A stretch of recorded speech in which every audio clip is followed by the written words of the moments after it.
bonjour asalaamaaleykum mbokki internet Seneweb TV ak seneweb.com képp ku ci nekk rek fi nga nekk ñu ngi lay nuyu di la ziar moo xam ci biir réew mi moo xam bitim réew tey nag ñu ñëw ci actualité Seneweb war a jàkkaarloog nag ki nga xam ni moom moo di Beydi Ba bokk fi nga xam ne moom moo di coalition Diomaye président daal di bokk ci ñi nga xam ne rek ñoom ñoo di membre fondateur yi Beydi Ba nuyu naa la. nuyu naa la madame Badiaga. ça va yaa ngi ci jàmm. maa ngi ci jàmm sant yàlla ba alhamdulilah. ñu ngi lay dalal ci actualité bi tey nga bokk ci li nga xam ne moom moo di Diomaye président daanaka bi ñu koy tagg mu ngi tombeel ak ay échéance électorale jamono boobook léegi nag ñu gis ni li nga xam ne moom mooy jot nañ ñëw toog ci nguur gi 2 ans après lan mooy bilan wu Diomaye président. Bonjour madame, bonjour à tous vos téléspectateurs maa ngi leen di nuyu yéen ñëpp ku nekk turam ak santam. di rafetlu invitation bi. aussi di la remercier par rapport à ça. di la wax ni bilan président Diomaye bilan bu neex wax la. mais balaa ñu ci dugg comme que dem fi ñëw au nom de la coalition Diomaye président. nga may ma nuyu le président de la coalition monsieur Bassirou Diomaye Diakhar Faye. et son superviseur général madame Aminata Touré. donc ak yeneen membres yëpp ñi nga xam ni ñu ngi bokk ci coalition Diomaye président donc coalition bi dafa am président mooy le président de la République Bassirou Diomaye. mu confier supervision bi à madame Aminata Touré ki nga xam ne dëgg yàlla ñu bëri xamuñu capacité politique bu mu am. mais bi ko président dénkee coalition bi. tout le monde a su que y a eu beaucoup de changements au sein de la coalition. loolu nag bu amee loxam la quoi. donc moom par rapport à expérience am politique par rapport à engagement moom Aminata Touré et par rapport à esprit d'ouverture bu mu am. moo tax loolu am kon bu ñu fi toogee ngir défendre ou bien ngir apporter ay précisions ci coalition bi war nañ leen nuyu en même temps nuyu membres yëpp. d'accord voilà ginnaaw bi ñu leen nuyoo dafa am lu am solo loo xam ne jot nga koo tudd muy ki nga xam ne moom moo di Aminata Touré nekk seen coordinatrice ak ki nga xam ne moom mooy président Diomaye président muy le président Bassirou Diomaye Faye. président Bassirou Diomaye Faye bi muy ñëw di accéder ci nguur gi dafa xamle ni que lépp luy politique rek daf koy teg ci suuf li muy concentré wu moom mooy li nga xam ne moom moo di jëm ci liggéeyu état ci liggéeyu réew mi. ba tax na sax ndombol tànk bi nga xam ne jotoon na koo am ci au sein du PASTEF daf ko daal di tekki ngir mën a nekk le président de tous les Sénégalais ay jamono di dox ba ñu Diomaye président am ay jafe-jafe laa ko mën a tuddee ay ñàkk déggoo ñu gis ki nga xam ne moom moo di président Bassirou Diomaye Faye daal di jël ay responsabilités am tabb ki nga xam ne moom moo di Mimi Touré ci loo xam ne des fois ñàkk déggoo am na ci kon est-ce que li mu doon wax naan dafay teggi loxoom ci li nga xam ne moom moo di politique jamono ji mi ngi ci ba tey. non teggiwul xam ci politique le président de la République il fait de la politique. mais il avait annoncé qu'il non dafa génn parti. mais kii dafa teggi responsabilité am peut-être ci parti mais il fait de la politique c'est le président de la République quand même kenn mënu ko teree def politique. non day président de la République day politique. lan mooy définition politique. c'est l'art de développer une cité. moom sax réew la war a développer. donc il fait de la politique. et aussi la coalition Diomaye président amul benn problème nit yi ñoo ci bëgg indi problème. parce que la coordination de la coalition Diomaye président. elle devait être tournante. nit yi am na ñu bëri ñi nga xam ni xamuñu woon loolu. elle devait être tournante. ce sont des leaders qui se sont regroupés kenn seefu fa kenn ku nekk parti moo la fi indi ou bien mouvement donc ay leaders bu ñu regroupé wu nekk ci parti ou bien nekk ci mouvement. mën nañu tabb nit ki nekk coordinateur ou bien coordinatrice pendant un temps donné mu dem keneen ñëw genre remplacement rek lay doon donc madame Mimi Touré on a constaté que depuis bu mu remplacer l'ex coordinatrice nit yi ñu ngi ci wax te waruñu ci woon wax parce que madame Mimi Touré du n'importe qui dans la coalition Diomaye président. D'accord. am na ñi nga xam ni dañuy def ay amalgame. Moi, je peux vous montrer une vidéo ici où lorsque Madame Mimi Touré était venue rejoindre la coalition, comment dirais-je, l'opposition, toute l'opposition applaudissait des deux mains. Est-ce que vous comprenez? Donc, il faut que nous sachions que ce n'est pas quelqu'un qu'on a parachuté. Il faut liguer ci biir opposition. ñëpp gis nañu qu'elle s'est séparée de l'autre régime là bu mu ñëwee dugg ci opposition man ci la foofu la ma fekk. Je vous ai dit que on avait man front yëpp bokk naa ci. FPDR front de résistance nationale ñoo lànk ñoo bañ jàmm gën 3e mandat période boobu la madame Aminata Touré ñëw bu mu ñëwee jàmm gën 3e mandat société civile syndicalistes yi ak homme politique yu fa nekkoon ñoom ñëpp ñoo doon vraiment apprécier le fait que mu intégrer opposition ñu nekk fii di xeex moom mu nekk ak ñun di xeex fii di xeex aussi au niveau de la diaspora ku nekk gis na bu mu demee États-Unis avant les élections accueil bu mu fa amoon te c'était des patriotes ñoom ñoo ko accueilliroon foofu c'était des Sénégalais yi nga xam ni ñoom c'était comme c'était là pour un état de droit ñoo ko accueilliroon foofu instant boobu kenn diabolisé wu ko comprendre mais aussi en même temps c'est quelqu'un qui avait du réseau nañu waxante dëgg elle avait du réseau par dire toutes les grandes puissances mondiales dafa doon wax ak ñoom mu leen di alerter lu xew Sénégal ñëpp di dégg ñooñu bàyyi xel ci Sénégal d'ailleurs problème instant boobu la régime bu nekkoon fii commencé am problème depuis que bu mu commencé wax ak les étrangers ci mbirum lu xew Sénégal par rapport à ce qui se passe manifestation yi su amee affaire yi defee noonu ci lay ñooñu ubbi seen bët ci Sénégal parce que xam nañ c'était pas n'importe qui parlait et aussi en même temps dans jàmm gën 3e mandat bi nga xam ne am na ñëw na fa maa la koy wax léegi société civile ñëpp noo ko nangu woon apport bu mu indi je peux citer Mamadou Mbodj bi nga xam ne moo doon coordonné jàmm gën 3e mandat ak Senghor ak d'autres ñu mel ni ay ñoom Rita ay ñoom Aboubacry Bengeloun ay ñoom Souleymane Gueye bu FRAPP ba ñoom Guy Marius Sagna ñoom comment dirais-je Aline Sané ñëpp apprécié l'arrivée de et même les hommes politiques wax naa la am naa fi vidéo bi nga xam ni toute la crème de la classe politique de l'opposition ñoo apprécié l'arrivée de Mamadou Aminata Touré dans l'opposition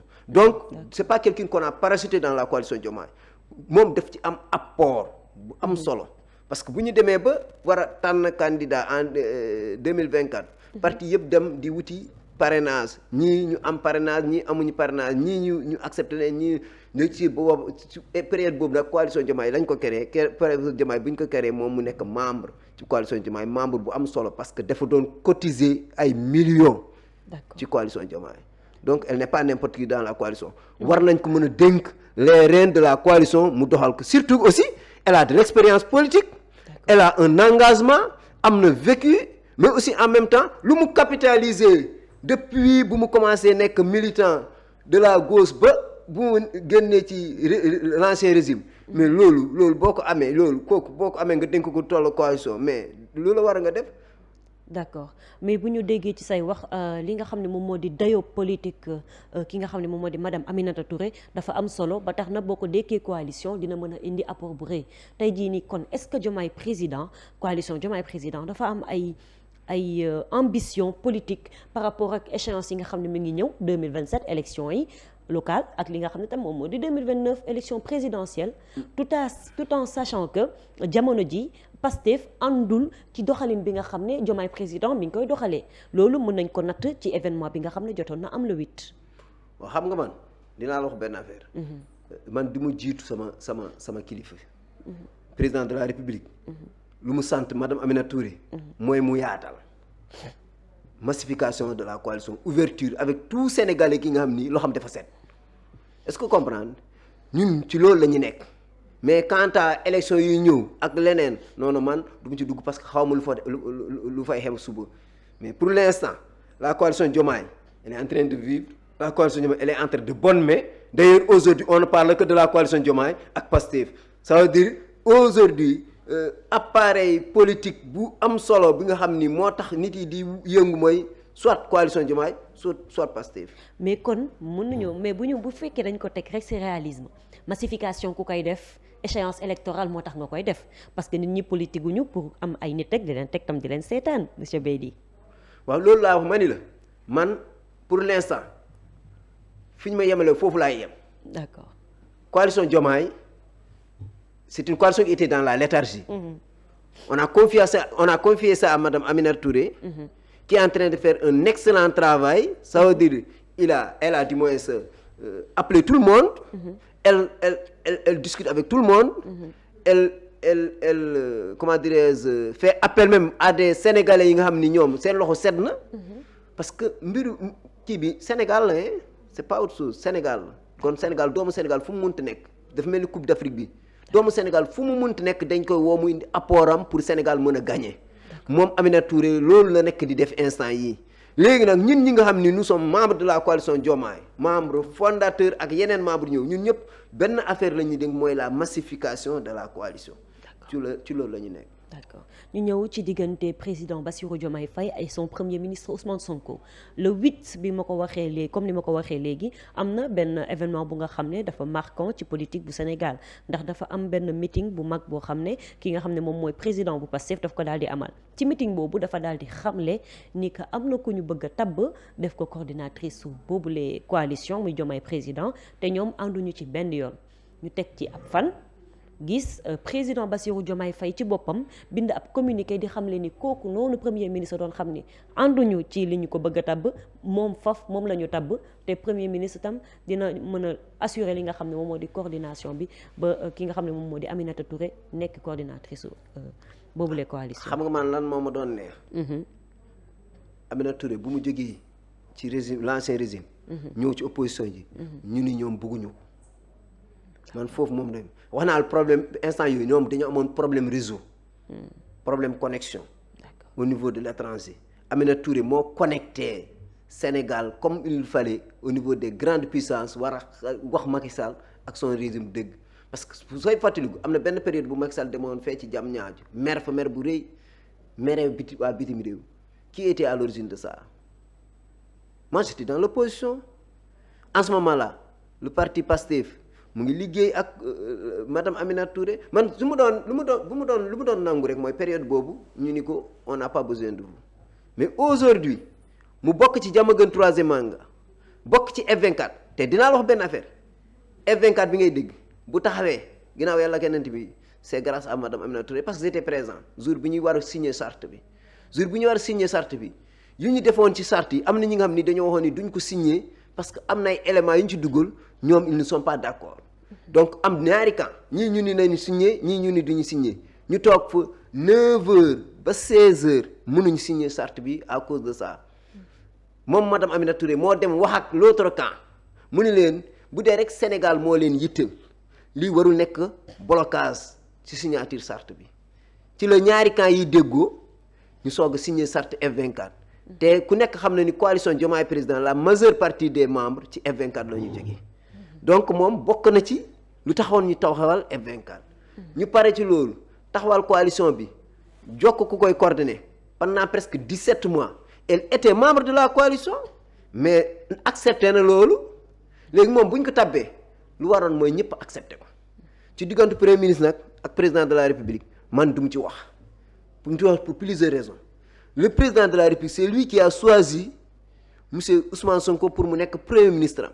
Ça veut dire def am confiance ci moom te ba léegi kooku mooy premier ministre am donc ça veut dire il continue à avoir confiance en lui donc man président bu am confiance ci premier ministre am man du mu ci wax loolu moom wax naa la ko. d'accord nga nangul ma ko rek. waaw loolu moom nangul naa la ko waaye mënuñoo bañ ne tamit malaise am na parce que boo xoolee tey jii nii ay cadre yu nekk ci Diomaye président bu ñu waxee jëm boor bi.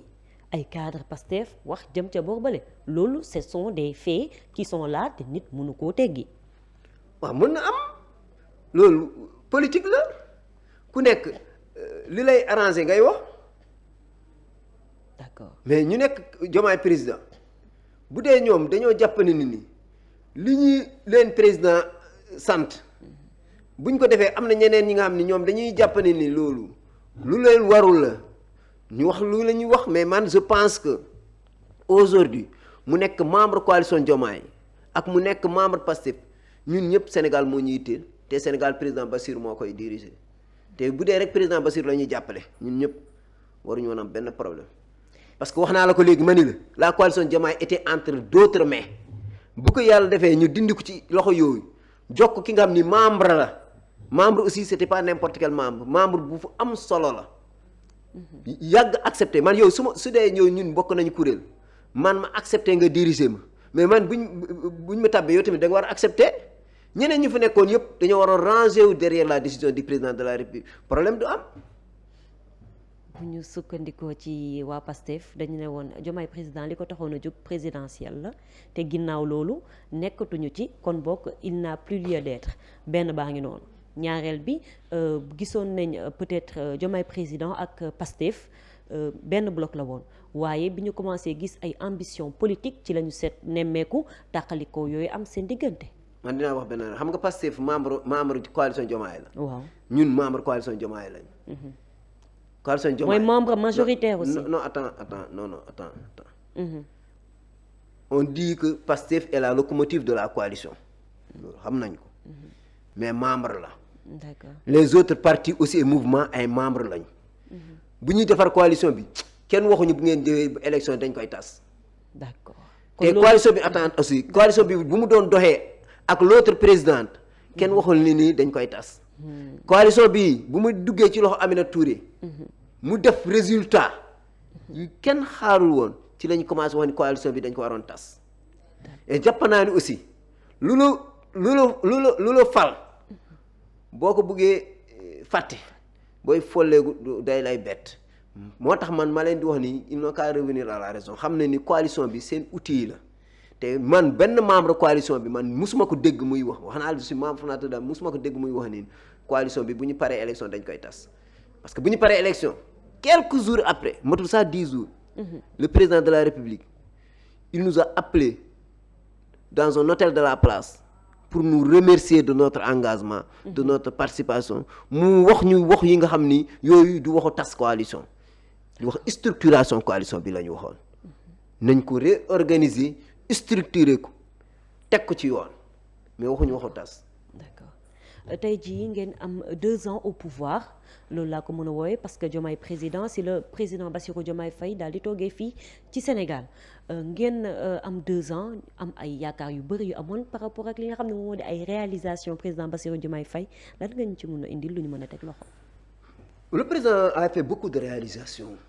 comme énormément de réalisation bu njëkk rek bi nga xam ni kenn mënu ko natt mooy la paix et la stabilité dans ce pays là loolu kenn mënu ko laame c'est une grande réalisation. puisque l'éducation et la paix n'ont pas de prix. Ça c'est un. De deux, président bu mu ñëwee ak léegi il a fait 280 kilomètres de route 100 kilomètres de piste 34 postes de santé 72 ambulances médicalisées en 2025 en 2025 et on projette de faire 112 ambulances médicalisées en 2026. Le président a fait des réalisations dans le domaine agricole. 2 500 000 tonnes, 2 500 000 tonnes d'arachide dans la production céréalière. Ça, c'est des réalisations.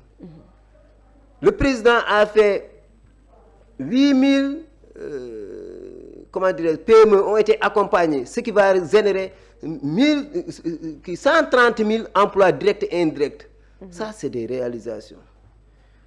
Le président a réalisé dans le domaine éducatif 2400 classes. Le président a créé ça en 2025.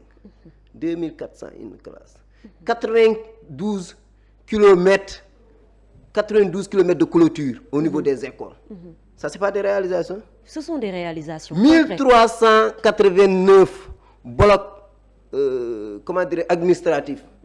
Loolu, c'est pas des réalisations? Bien sûr, ce sont des réalisations 8 concrètes. ISEP dans le Sénégal. Ça, c'est pas des réalisations? Oui, vous avez soulevé 2 points très intéressants, l'éducation et la paix. L'éducation par rapport à l'éducation gis nañ avancé yi nga xam ne jot nañ ci am ak abri provisoire yi nga xam ne gis nañ ñu ngi wàññeeku parce que ñu ngi koy gën a defaraat. Par rapport à la paix aussi, c'est à quel prix? Est-ce qu'il y a réellement la paix au Sénégal?